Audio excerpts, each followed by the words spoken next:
হোয়াটসঅ্যাপের এক আজব ফিচার নিয়ে আপনাদের সামনে উপস্থিত হয়েছি। আপনারা হোয়াটসঅ্যাপের মেসেজ পড়বেন কিন্তু হোয়াটসঅ্যাপ অ্যাপ্লিকেশন ওপেন না করে। এখন হয়তো আপনারা ভাবছেন যে এটা কিভাবে সম্ভব, হোয়াটসঅ্যাপ অ্যাপ্লিকেশন ওপেন করব না কিন্তু হোয়াটসঅ্যাপ মেসেজ আমি কিভাবে পড়বো, এটা কিভাবে সম্ভব? এটাই ভাববেন স্বাভাবিক। আজকে আপনাদেরকে এমন একটা গোপন সেটিংস শিখিয়ে দেবো, হোয়াটসঅ্যাপের মাধ্যমে আগামী দিনে আপনাদের যা মেসেজ আসবে আপনারা কিন্তু হোয়াটসঅ্যাপ অ্যাপ্লিকেশন ওপেন করবেন না, তার সত্ত্বেও কিন্তু আপনারা হোয়াটসঅ্যাপ মেসেজ পড়ে নিতে পারবেন। সেই চমৎকার সেটিংসটা আপনারা কিভাবে করবেন এই ছোট ভিডিওর মাধ্যমে আপনাদের সামনে তুলে ধরবো। চলুন দেখে নিই। প্রথমে আপনারা এই হোম স্ক্রিনে আসবেন, ঠিক তারপরে এখানে দেখুন ওয়েডজেস, এই অপশনটায় ক্লিক করবেন। করার পরে একটু স্ক্রল করবেন, একদম নিচের দিকে দেখুন হোয়াটসঅ্যাপ, ওখানে ক্লিক করবে।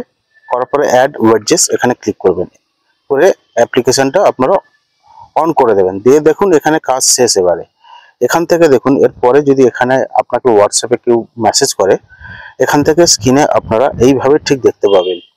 দেখছেন আমাকে এই মুহূর্তে আমার কোনো মেসেজ আসছে হোয়াটসঅ্যাপে, দেখছেন আমি কিন্তু হোয়াটসঅ্যাপ অ্যাপ্লিকেশন ওপেন করছি না, আমি হোম স্ক্রিন থেকে কিন্তু হোয়াটসঅ্যাপ অ্যাপ্লিকেশনে কিছু লিখে পাঠাচ্ছে আমার কোনো ফ্রেন্ড, সেটা কিন্তু আমি এখান থেকেই দেখে নিতে পারছি। তা এই চমৎকার সেটিংসটা আপনারাও চাইলে কিন্তু আপনারা করতে পারবেন। ভীষণ একটা সুন্দর মাধ্যম।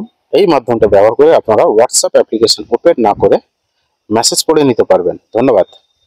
এই মাধ্যমটা ব্যবহার করে আপনারা কিন্তু হোয়াটসঅ্যাপের মাধ্যমে যে কোনো মেসেজ পড়ে ফেলতে পারবেন হোয়াটসঅ্যাপ অ্যাপ্লিকেশন ওপেন না করে। আজকে এখানে শেষ করছি, আগামী দিন আবার দেখা হবে অন্য কোনো বিষয় নিয়ে, অন্য কোনো তথ্য নিয়ে। সঙ্গে থাকবেন। ধন্যবাদ।